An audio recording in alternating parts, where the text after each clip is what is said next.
अगर तुम चाहते हो कि तुम्हारी भक्ति सिद्ध हो जाए और ईश्वर प्रसन्न हो जाए, मतलब इस दुनिया में आना आपका सफल हो जाए, लेकिन पेट भरना, तन ढांपना, घर परिवार चलाना ये सब कोई कर लेते हैं। किसी के पास थोड़ा सा सामान ज्यादा है, किसी के पास कम है, किसी का बड़ा मकान है, किसी का छोटा है, किसी के जो बैंक में जमा पूंजी ज्यादा है, किसी के कम है। समाज उसको स्टेटस मान लेता है, जिसके पास बड़ी गाड़ी, मेरे पास छोटी गाड़ी, ये मोटरसाइकिल वाला, मैं मोटरसाइकिल वाला। जिंदगी तो सबकी चल रही है ना, ये समाज का ढंग है। जीवन तो पूरा हो जाएगा, लेकिन जीवन में दूसरी बात आती है कि जहां भी आप रहते हैं, जिस रूप में रहते हैं, कितने संतुष्ट है और कितने सुख है, खुश है। जिंदगी से न संतुष्ट है न खुश है, तो आप जो है गरीब से भी बदतर है, ये ध्यान रखें।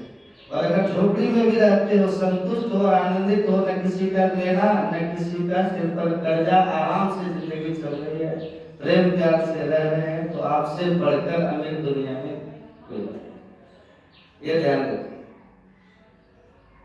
आपके घर में प्रेम प्यार है, आपके बच्चे लायक हैं, आपका सब ध्यान करते हैं, आपका मान प्यार है, आपको मिलने वाले भले ही 400 नहीं, सिर्फ 4 है, लेकिन जितने भी है उनके साथ प्रेम प्यार है, उतने बेटन में इज्जत मान है, छोटे मकान में रहते हैं, संतुष्ट शांत आनंदित आप हैं, तो जिंदगी आपकी सफल है। आप बहुत बहुत हजारों करोड़ गिना लीजिए, जमा कर लीजिए, 50,000 करोड़ के मालिकों से पूछिए जाके, वो भी है जिनके हवाई जहाज, डॉक्टर साहब रहता है चेकअप करने के, थोड़ी थोड़ी देर के बाद में टाइम हो गया, टेबलेट ले लीजिए, पूछते रहते हैं, देते रहते हैं। खाना खाना है, इंजेक्शन लगवा लीजिए पहले आधा घंटा पहले, थोड़ी देर बाद ब्लड प्रेशर चेक होगा। अब आप उस आदमी को क्या कहेंगे? नहीं नहीं टेंशन मत लेना, आपकी तबीयत खराब हो जाएगी। और व्यक्ति कह रहे कि नहीं, शेयर के भाव गिर गए हैं, शेयर के भाव, और उसकी हालत खराब हो गई, आप क्या कहिएगा? सफल आदमी है वो? प्रश्न ये आता है कि गाड़ी मिली, लेकिन गाड़ी का सुख मिला क्या? मकान मिला, मकान का सुख मिला, जिंदगी मिली, जिंदगी का सुख मिला, रिश्ते हैं, रिश्तों का सुख मिला?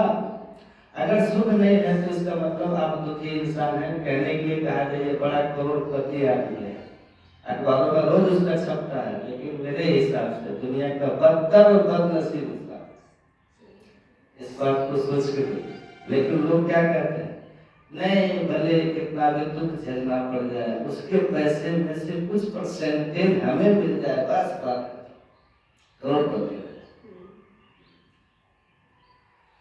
तो ये तो ही संसार की बात है।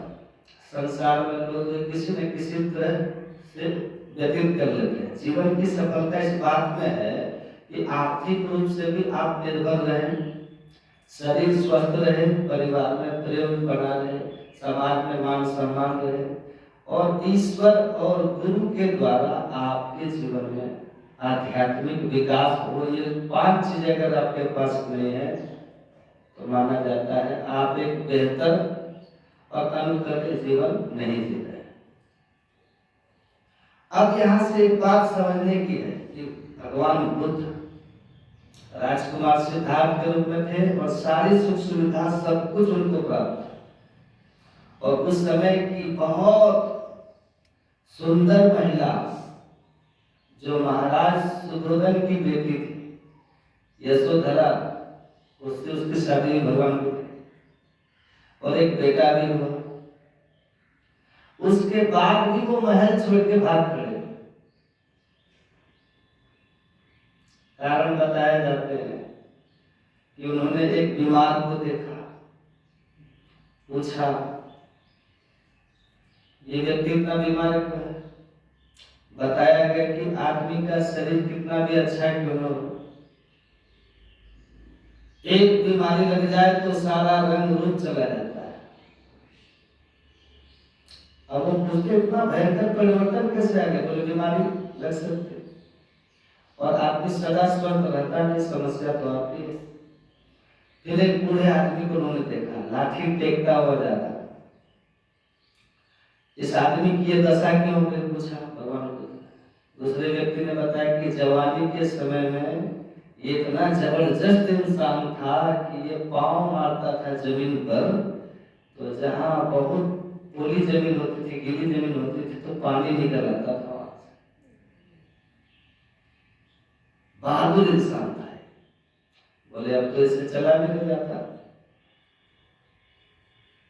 ऊंचा नीचा देखते घबरा जाता है, बूढ़ा हो गया। ऐसा क्यों, बोला साहब ये भी एक अवस्था होती है, बुढ़ापा आता ही है जीवन।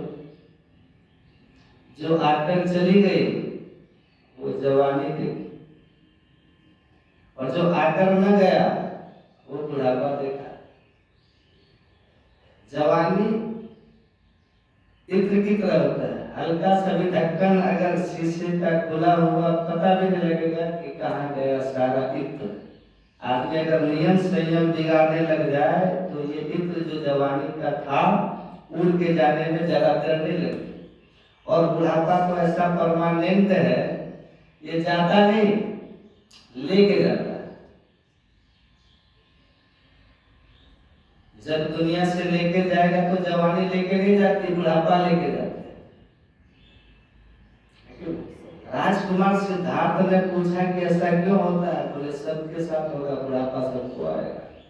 पूछा ऐसा क्यों, बोले प्रकृति का नियम है, जो भी दुनिया में आया है सबके साथ ये परिवर्तन होता जरूर है। और फिर एक दिन उन्होंने देख लिया एक अर्थी को जाते, रुकवाया अर्थी, कपड़ा हटवाया, चेहरा देखा। देखने के बाद वो पूछते हैं ये अच्छा भला इंसान का ऐसा क्यों हो गया, मर गया साहब, सांस नहीं आ रही है। अब कुछ लोग पूछा करते हैं ना कि फला आदमी मरा कैसे, छोटा सा बच्चा कहता सांस लेना भूल गया। अब कोई सांस लेना भूल सकता है क्या, याद ही नहीं रखना पड़ता है, वो तो अपना काम कर रहा है, आएगा जाएगा आएगा जाएगा सांस। लेकिन जब आखिर में सांस उखड़ने लग जाता है, कितना भी याद करो कि सांस आए सांस आए सांस आए, नहीं आता। फिर ये पूछता है कि ये जो स्थिति आई ये क्यों हुई, भगवान बुद्ध ने पूछा। बताया गया राजकुमार आखिर में सबके साथ ऐसा ही होता है। जब आता है दुनिया में इंसान पहला काम यही करता है, सांस लेता है, और जब दुनिया से जाता है तो आखिरी काम यही करता है, सांस छोड़ता है। और समझदार व्यक्ति ने समझाते समझाते ये भी कह दिया कि राजकुमार ये याद रखो,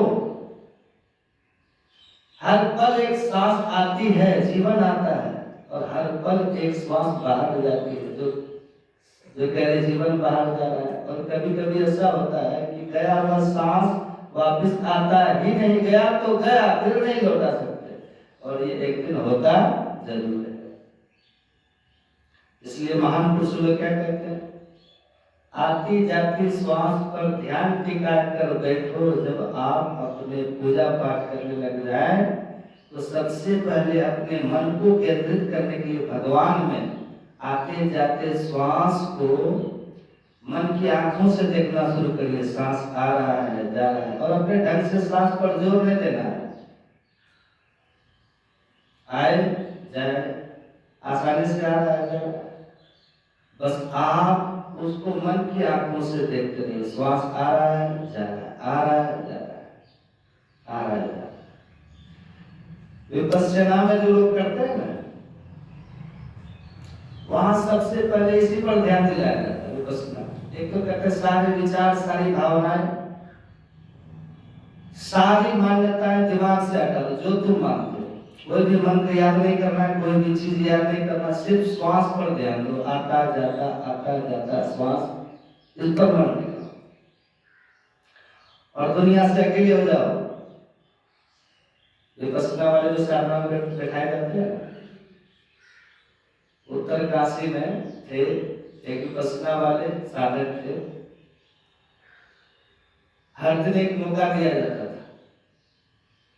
कभी किसी लामा को बोलते थे कि आज तुम साधना कराओगे, कभी किसी बुद्धिस्ट को कहा जाता था आज तुम साधना कराओगे, कभी कोई तंत्र और हठयोग वाले व्यक्ति को कहते थे आज तुम साधना कराओ, कभी गोरखनाथ वाले को बोलते थे कि आप गोरख ध्यान करवाना यहाँ शुरू कीजिए।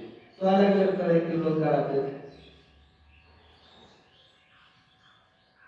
तो नियम यही है कि श्वास पर आप ध्यान दे रहे हैं, आ रहा है जा रहा है, तो उसमें सबसे पहले यही ध्यान दिया जाता है कि ये आता हुआ श्वास जीवन है, जाता हुआ श्वास विदाई है।